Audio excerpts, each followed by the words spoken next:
Listen, when people talk about exciting careers in space, they're thinking starship captain, xenobiologist, maybe a fancy diplomat sipping wine with the Council of Seven Suns. Nobody dreams about being Marcus Webb, the guy who cleans up after aliens who have 17 different digestive tracts and zero aim. But here Marcus was, on the Pinnacle, the Galactic Union's most prestigious military station, pushing a mop across floors that cost more than his entire planet's GDP. The station was famous for exactly one thing, and it wasn't the gleaming chrome hallways or the state-of-the-art weapons systems. No, the Pinnacle housed the Apex Predator, a 10,000-year-old war mech that allegedly won the Great Scourge War single-handedly and then decided to take the longest nap in recorded history. "Webb, you missed a spot," Commander Vexthor barked, his forearms crossed in what Marcus had learned was the universal gesture for smug superiority. The reptilian officer had scales that shimmered like oil slicks and an ego that could be seen from orbit. "The choosing ceremony begins in 2 hours. I will not have my moment of glory marred by your incompetence." Marcus leaned on his mop, which was probably the most advanced piece of equipment he was trusted with. "Right, the choosing ceremony. That thing where the mech ignores everyone for the 500th year in a row?" Vexthor's scales rippled with irritation. "This year will be different. My genetic profile has been optimized. I have trained for 3 decades. The Apex Predator will recognize true warrior stock when it sees me." "Sure thing, boss." Marcus went back to mopping. He'd heard this speech before from Vexthor's father, and his father before him. Going back about 12 generations of disappointed lizard people, the mech hadn't so much as flickered in 5 centuries. But hope springs eternal when your family legacy depends on bonding with an ancient weapon that apparently has better things to do than pick a pilot. Captain Lunara drifted by, because she was made of pure energy and didn't actually need to walk. "Show off. Marcus, be certain the viewing platform is immaculate. We have dignitaries from 40 systems attending today." "On it, Captain." Marcus watched her float away, leaving a trail of sparkles that he'd have to clean up later. Energy beings were the worst. They thought they didn't leave messes, but Marcus had learned that cosmic essence absolutely showed up under black light, and it was not pleasant. The Apex Predator stood in the center of the Grand Hall, a 60-foot-tall monument to overkill. It looked like someone had asked a death metal band to design a night, then given them unlimited budgets and a few too many espresso shots. Spikes, cannons, mysterious glowing bits, the works. It had been standing there, completely inert, since before humanity discovered fire. Marcus rolled his cleaning cart past it like he did every day. "Morning, big guy. Got another parade of disappointed heroes coming your way. Try to stay awake for this one, yeah?" The mech, as always, did not respond. Marcus hadn't expected it to. He was just the janitor. The Grand Hall was already filling with the galaxy's finest. Super soldiers with more muscles than sense. Psychic warriors who could allegedly bend reality with their minds but couldn't figure out how to use the bathroom. Bioengineered perfect specimens who still managed to spill their nutrient paste everywhere. And there, being wheeled in on a literal golden platform, was General Crixnos, the 4-star hero who'd won 17 campaigns and had medals covering so much of his chest that Marcus wondered how he stayed upright. The general had brought his own camera crew. Marcus squeezed past the crowd with his cart. "Excuse me, just trying to get the confetti cannon set up.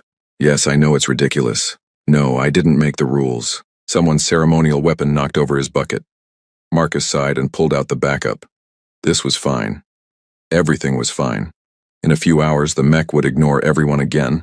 The dignitaries would leave disappointed, and Marcus could go back to the blessed simplicity of unclogging Station 7's waste recycler. He could only dream. The ceremony kicked off with all the pomp and circumstance of a royal wedding, if royal weddings involved enough weapons to vaporize a small moon. Admiral Kesserin, whose insectoid features made her look like she was perpetually judging everyone, which she probably was, stood at the podium, clicking her mandibles. "Today we gather for the 247th choosing ceremony. May the Apex Predator finally find its pilot worthy." Marcus, standing in the back with the other support staff, muttered to himself, "Spoiler alert, it won't." First up was General Crixnos, who approached the mech like he was accepting a Medal of Honor. Apex Predator, I have served the Galactic Union for 70 years. I have commanded fleets, conquered systems, and brought peace through superior firepower. I am worthy. The mech did nothing. Not a flicker, not a hum, not even a courtesy light.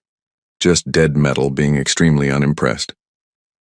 Crixnos stood there for the required 5 minutes, growing increasingly red in the face, then retreated with whatever dignity he could salvage, which wasn't much. Next came Lady Serath, a psychic warrior whose third eye supposedly saw across dimensions. She placed her hand on the mech's foot and concentrated so hard Marcus thought she might pop a blood vessel. I commune with your ancient spirit, O Predator. Let our minds become one. The mech remained aggressively silent. This went on for an hour. Elite after elite, warrior after warrior, each with their impressive speech and credentials, each receiving the exact same response. Nothing. Commander Vexthor was second to last. He'd saved his spot strategically, convinced that going near the end would make his selection more dramatic. He approached the mech with all forearms raised, scales gleaming. Apex Predator, my family has sought your blessing for 140 generations. I have optimized my genetics, trained in 17 martial arts, and studied every record of your glorious campaigns. My DNA has been specifically sequenced to match your neural interface requirements. He paused dramatically. Choose me, and together we shall write new legends. 10 seconds passed. 20. 30. Nothing. Vexthor's scales began changing colors rapidly, cycling through what Marcus had learned was the reptilian equivalent of a complete emotional breakdown. But I am perfect, the genetic therapists assured me. I spent my entire inheritance on compatibility treatments. Admiral Kessrin clicked sympathetically. Commander, please clear the platform. Marcus was trying very hard not to laugh. He really was. But watching Vexthor's 3-decade investment in genetic modification fail spectacularly was the most entertainment he'd had all month. The final candidate, some bioengineered super soldier whose name Marcus hadn't caught, approached with considerably less confidence. The writing was on the wall. The mech wasn't choosing anyone today. Again, Marcus wheeled his cart forward to start cleanup. The ceremony was effectively over, just waiting for the official disappointment to be announced. He had confetti to sweep up, and someone had already spilled ceremonial wine on the viewing platform. He pushed his cart past the mech's massive leg, not really paying attention, focused on the growing stain he'd have to treat before it set. The cart bumped the Apex Predator's foot with a soft clang, and then the universe decided to play a joke. The Apex Predator lit up like every Christmas tree in existence had been welded together and plugged into a star. Lights blazed, systems hummed to life, and a sound like rolling thunder echoed through the grand hall. The mech's head, which had been pointed down for 500 years, raised up. Everyone froze. A voice, ancient and somehow deeply annoyed, rumbled from the mech's speakers. Pilot identified. Designation, Marcus Webb. Classification, Sanitation Specialist. Status, acceptable. Marcus looked up at 60 feet of awakened war machine. You have got to be kidding me. The grand hall exploded into chaos. Commander Vexthor's scales went through colors that probably didn't have names. General Crixnos's metals were jangling with rage. Admiral Kessrin's mandibles were clicking so fast they sounded like a machine gun. System malfunction! Vexthor shrieked. That is a janitor. A human janitor. This is clearly an error. The Apex Predator's head swiveled to face Vexthor with a mechanical grace that suggested it was very much not malfunctioning. Negative. Systems functioning at optimal capacity. Pilot selection criteria met. This unit chooses Marcus Webb. Marcus raised his hand weakly. Can I vote no on this? Because I'm voting no. The mech's massive hand moved down, gently but firmly blocking the exit. Pilot may not refuse, this unit has decided. Oh great, Marcus said, staring at the metal palm cutting off his escape route. The galaxy's most powerful weapon has chosen me, and apparently it takes after my ex-girlfriend. No means nothing. Admiral Kessrin was already shouting orders. Lock down the Grand Hall. Get xenotechnology experts here now. Someone explain to me how this happened. Marcus looked at his mop, then at the glowing war machine, then back at his mop. Today was supposed to be simple. Clean some floors, unclog a toilet, Maybe deal with a grease fire in the mess hall. But no. Now I'm engaged to a robot dinosaur from space hell. The apex predator's voice rumbled again, and Marcus could swear he heard amusement in it. Pilot Webb, we have much to discuss. Yeah, Marcus said, resigning himself to whatever nightmare this was about to become. I bet we do. The Grand Hall had been cleared except for military brass, xenotechnology specialists, who looked like they desperately wanted to be anywhere else, and Marcus, who was sitting on his overturned bucket because nobody had offered him a chair. The apex predator loomed over him like a very protective, very heavily armed guardian. This is unprecedented, Admiral Kesserin was saying for the 15th time. The apex predator hasn't activated in 5 centuries, and when it finally does, it chooses a sanitation worker. Hey, Marcus said, sanitation specialist, thank you very much. I have certifications. Commander Vexthor was pacing back and forth, his forearms gesticulating wildly. Run the diagnostics again. There must be a neural interface error, a corrupted selection protocol, something. The head xenotechnology expert, a blob-like creature named Dr. Morphus, oozed forward with a datapad. Admiral, I've run every test available. The apex predator systems are functioning perfectly, better than perfectly actually. It's running at 98% capacity, the highest recorded activity level in 600 years. Then explain the janitor. Vexthor jabbed a claw in Marcus's direction. The apex predator's voice cut through the argument like a plasma sword through butter. This unit will explain. Commander Vexthor, step forward. Vexthor approached warily, his scales shifting to cautious orange.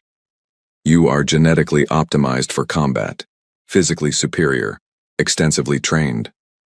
The mech paused. You are also a glory-seeking politician wearing scales. You want this unit for status, for legacy, for power. This unit fought the scourge for 200 years. This unit is tired of your type. Vexthor sputtered. I am a decorated officer. My family has served with distinction. Your family has been rejected by this unit for 140 generations. Statistical analysis suggests intellectual deficiency. Recommendation, discontinue genetic line. Marcus couldn't help it. He laughed. Actually laughed right there in front of everyone. Oh man, a 10,000-year-old robot just told you your whole family tree is dumb. That's gotta sting. Admiral Kesserin's mandibles clicked with irritation.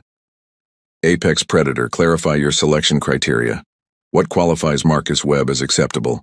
The mech's sensors focused on Marcus. Subject Marcus Webb, service record accessed. Maintained sanitation systems across 47 species biological requirements. Survived hull breach incident on level 7 by utilizing knowledge of station ventilation systems that senior staff did not possess. Negotiated peaceful resolution with intoxicated Kralaxian berserker, using non-lethal implements and psychological manipulation. I talked down a drunk crabman with a mop, Marcus translated. It's not that impressive. Incorrect, the apex predator rumbled. Subject demonstrated practical intelligence, adaptability, and survival instinct superior to 99.7% of military candidates. Subject also demonstrates appropriate level of disrespect for authority figures. This unit approves. General Crixnos stepped forward, his metals clinking. With all due respect to the apex predator, combat experience cannot be replaced by janitorial work. Webb has never piloted anything more complex than a floor buffer. General Crixnos, 17 successful campaigns, 0 personal adaptability. You follow doctrine with precision and achieve victory through overwhelming force and acceptable losses. The mech's tone could have frozen liquid nitrogen. This unit fought the scourge when doctrine meant death. This unit requires a pilot who thinks like a survivor, not a calculator. Marcus was starting to get a picture he didn't particularly like. Hold on.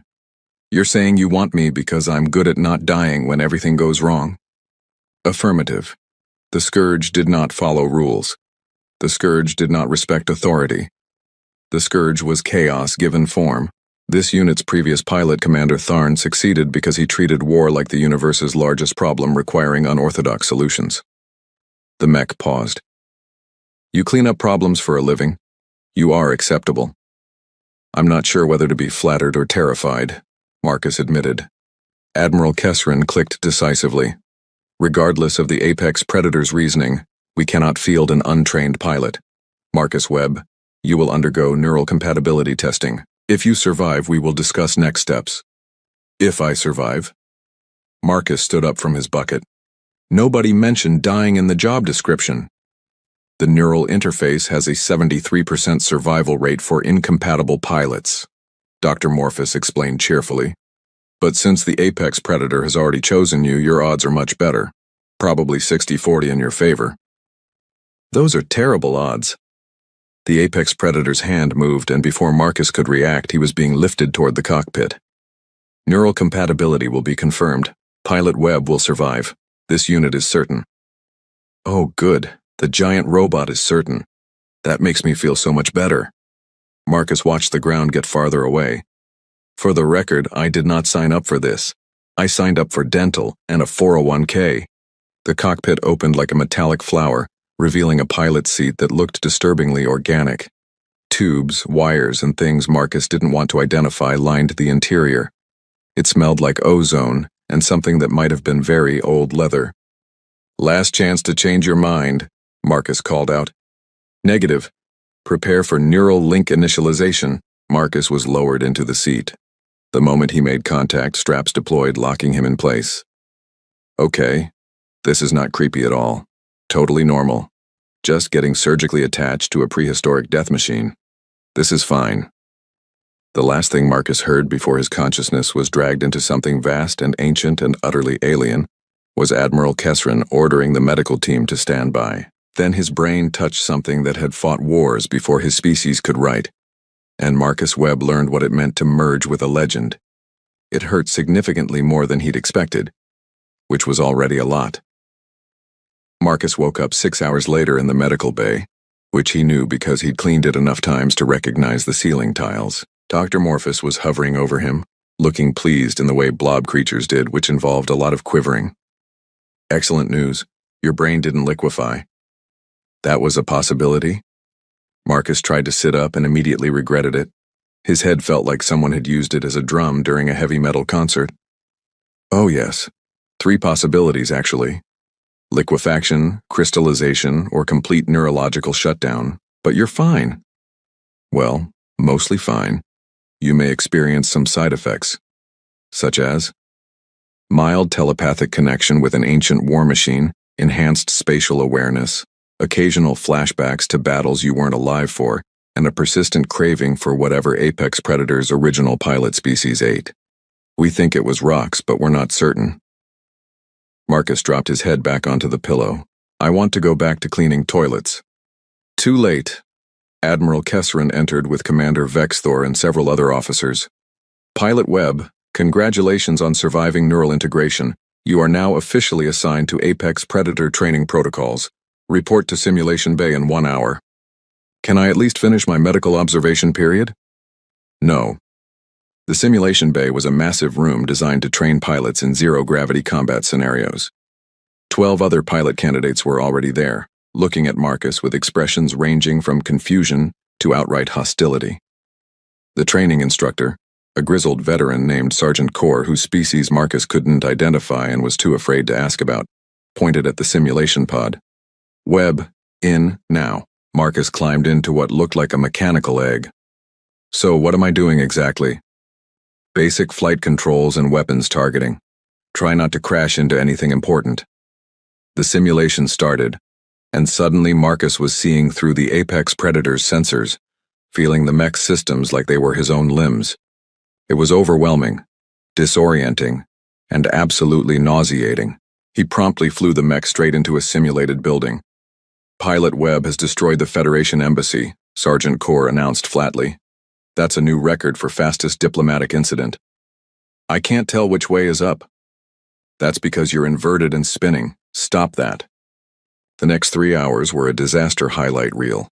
Marcus crashed into 17 more buildings, accidentally shot down 2 friendly ships, and somehow managed to lodge the apex predator's leg in a simulated space station's docking port. Commander Vexthor was watching from the observation deck, his scales radiating smug satisfaction. This is the chosen pilot? My genetic line could do better unconscious. Then Apex's voice rumbled in Marcus's head, private and amused. Pilot Webb, stop attempting to fly like a starship. You do not pilot starships. Think of this unit as a very large mess that requires your attention. What? When Station 7's waste recycler failed, how did you approach the problem? Marcus thought back to that nightmare shift. I identified the blockage point, traced it back to the source, isolated the affected systems, and cleared the obstruction in stages. Correct. Apply same methodology to combat. Enemy formations are blockages. Identify, trace, isolate, clear. Something clicked in Marcus's brain. The overwhelming system information suddenly made sense. He wasn't flying a ship. He was troubleshooting a problem that happened to involve explosions and death. The next simulation run went differently.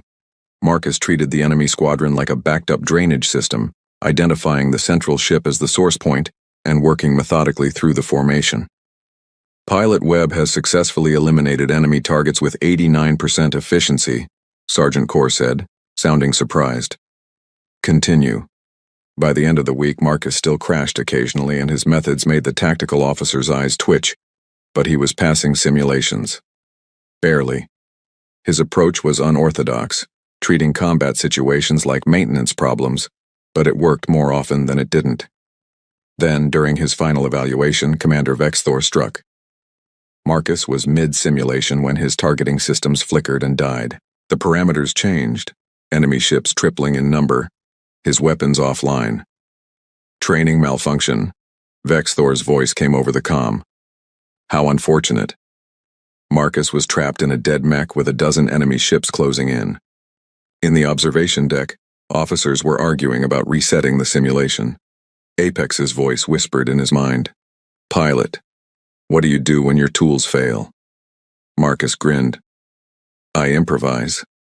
The Apex Predator might not have weapons online, but it had maintenance equipment. Industrial cutters, welding torches, repair clamps.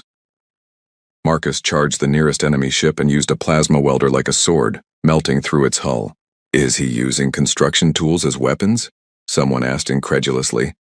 Marcus grabbed another enemy ship with the mech's manipulator claws, designed for moving station debris, and threw it into 2 more ships. When the simulation finally ended, he'd destroyed all enemy targets using equipment meant for repairs.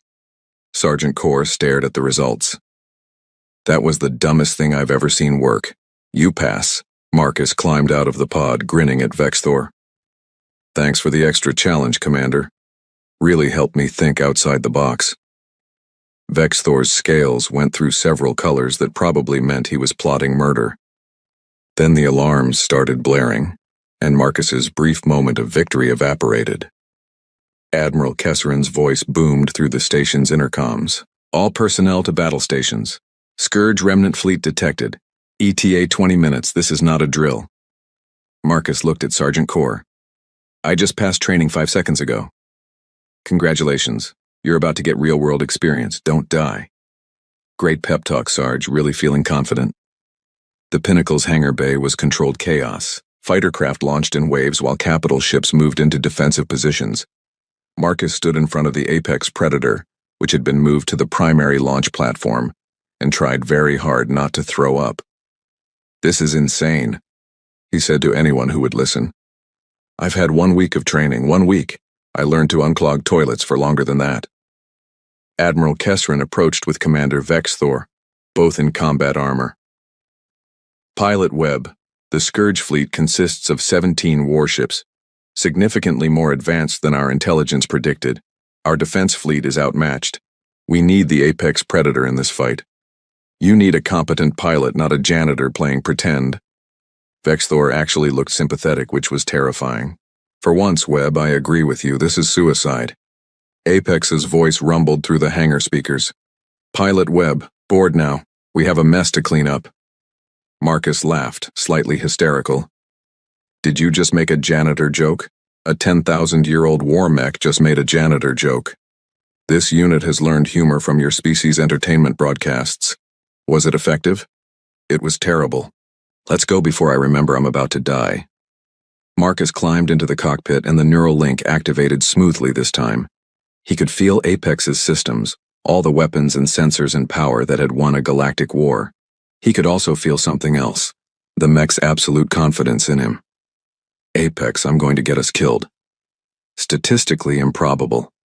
This unit has survived worse pilots. You will suffice. That's the worst vote of confidence I've ever received. Launch when ready, pilot. Marcus took a breath and activated the launch sequence. The Apex Predator rocketed out of the hangar into open space, and Marcus got his first real look at a Scourge fleet. They looked like someone had given nightmares physical form and excellent weapons technology. Organic ships with too many angles covered in weaponry that pulsed with sickly light. The defense fleet was already engaged, and it was going badly. 3 Union ships were disabled, leaking atmosphere and spinning out of control. Okay, Marcus said, fighting panic. Okay, they're just a really big problem, a really big, apocalyptic, death-filled problem. I can handle problems. Correct. Recommend engaging the forward destroyers. They are maintaining the formation integrity. Marcus accelerated toward the nearest Scourge destroyer, which immediately targeted him with enough firepower to vaporize a small moon. He dodged, weaved, and applied the same logic he'd use finding a leak in a pressurized hull. Follow the pattern, identify the weak point, exploit it. The Scourge ships moved in coordinated swarms, but Marcus saw what the military pilots didn't. They weren't individual ships. They were parts of a system, like plumbing or electrical grids. Take out the right connection, and the whole thing falls apart. Apex, the command ship. Third from the left, the one hanging back. That's the source. Confirmed. Tactical analysis agrees with your assessment. How did you identify it? It's in the same position as a main valve. Everything flows from it. Marcus punched through the enemy formation, using Apex's speed and armor to tank hits that would have destroyed smaller ships. The other pilots were fighting tactically, engaging enemies one-on-one. Marcus treated it like clearing a blocked pipe, removing obstacles in sequence to reach the source. A Scourge cruiser moved to intercept. Marcus didn't try to dogfight it. He used Apex's industrial-grade cutting laser, meant for salvage operations, to slice through its midsection. The ship broke apart, and Marcus kept moving.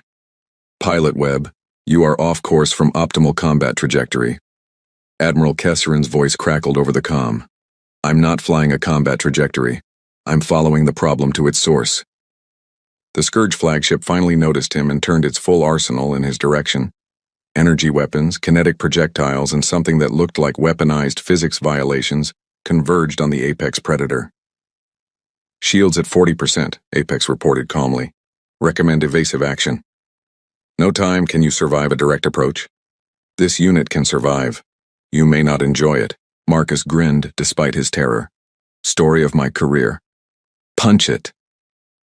The Apex Predator accelerated straight into the enemy flagship's weapons fire. Shields collapsed. Armor took hits.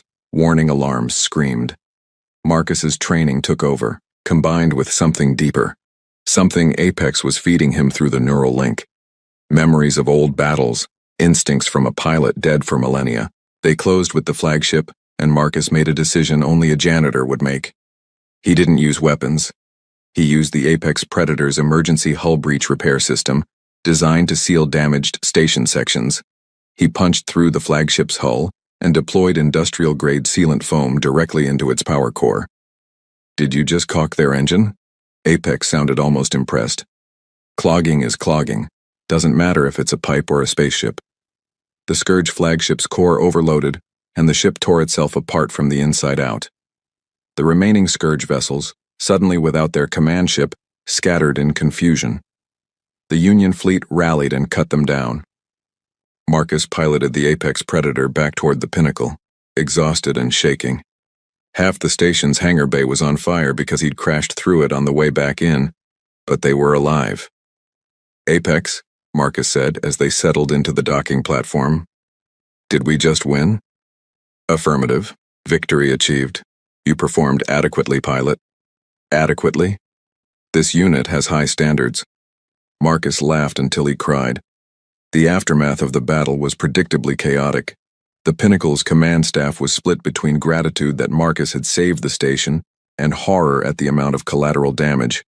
He destroyed Hangar Bay 3, melted 6 docking clamps, and somehow managed to damage a bulkhead on a completely different deck. Marcus stood in Admiral Kesserin's office, still in his pilot's suit, smelling like burnt electronics and regret. Commander Vexthor was there too, along with General Crixnos and half the command staff. None of them looked happy. Admiral Kesrin clicked her mandibles slowly. "Pilot Webb, you saved this station and everyone on it. The Scourge fleet has been eliminated. By all military standards, you should be decorated as a hero. I sense a but coming. But you also caused 47 million credits in property damage to our own hangar, violated 15 standard combat protocols, and used military hardware in ways that violate its intended specifications." "To be fair," Marcus said, "the repair foam thing worked really well." General Crixnos stepped forward, his metals clinking. For once, he didn't look angry. He looked thoughtful. "Webb, your methods are unorthodox, reckless, completely outside standard tactical doctrine." He paused. "They're also effective. You saw patterns our best strategic AIs missed. You approached combat like a problem to solve, not a war to win. Is that good or bad? Both, which makes you perfect for the apex predator." Crixnos actually smiled. The mech was right. It needed a survivor, not a soldier. Commander Vexthor made a sound like grinding rocks. His scales were resigned beige. "I cannot believe I'm saying this, but Webb performed adequately. My family legacy may be ruined, but the station survives. I suppose that matters more." He paused. "Barely. Thanks, Commander. That almost sounded sincere." Admiral Kesrin clicked decisively. "Marcus Webb, you are hereby officially assigned as pilot of the Apex Predator. Your rank is Special Weapons Operator, which we made up specifically for you because you don't fit any existing category. Do I get a pay raise? Yes. Do I have to wear a military uniform? Unfortunately, yes." Marcus thought about it. "Can I negotiate to keep my janitor benefits? The union health insurance is way better than military coverage." The entire command staff stared at him. "You just became the most important military asset in the sector," Vexthor said slowly. "And you want to keep your janitorial benefits? Have you seen the military dental plan? It doesn't cover any species with more than 4 teeth. I need better coverage." Admiral Kesserin's mandibles clicked in what might have been amusement. "Fine. You maintain your sanitation union benefits. In exchange, you will respond to all military emergencies involving the Apex Predator." Deal. There was more paperwork than Marcus expected, which was saying something because he'd expected a lot.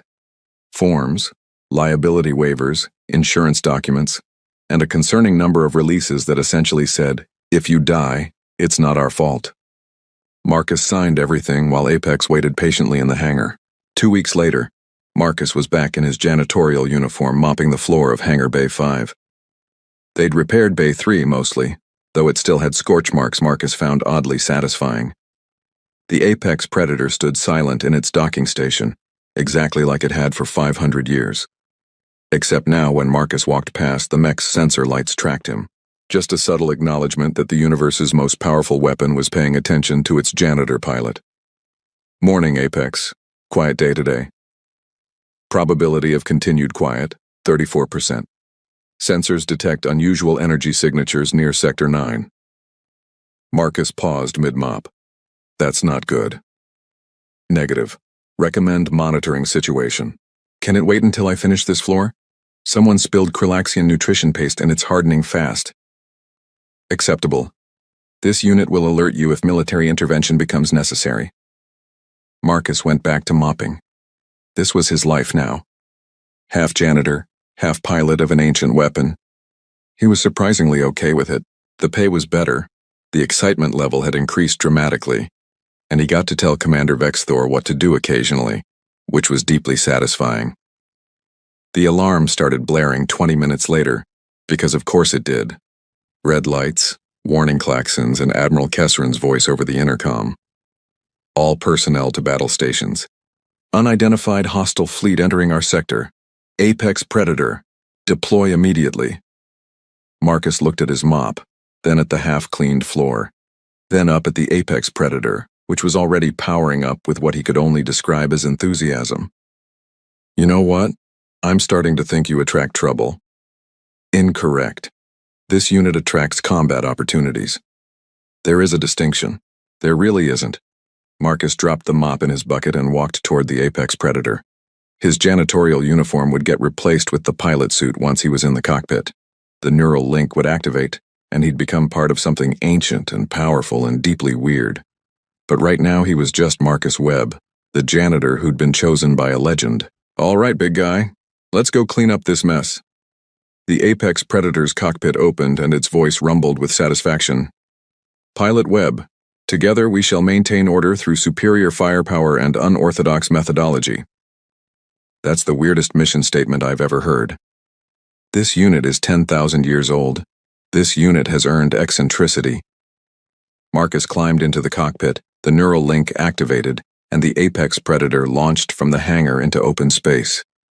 Behind them, the Pinnacle prepared for battle.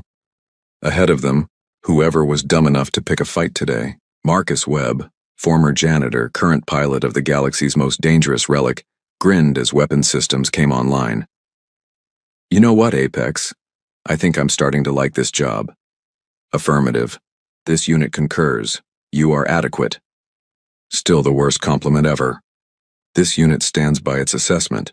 They accelerated toward the unknown threat, the universe's most unlikely team, ready to solve problems the only way they knew how.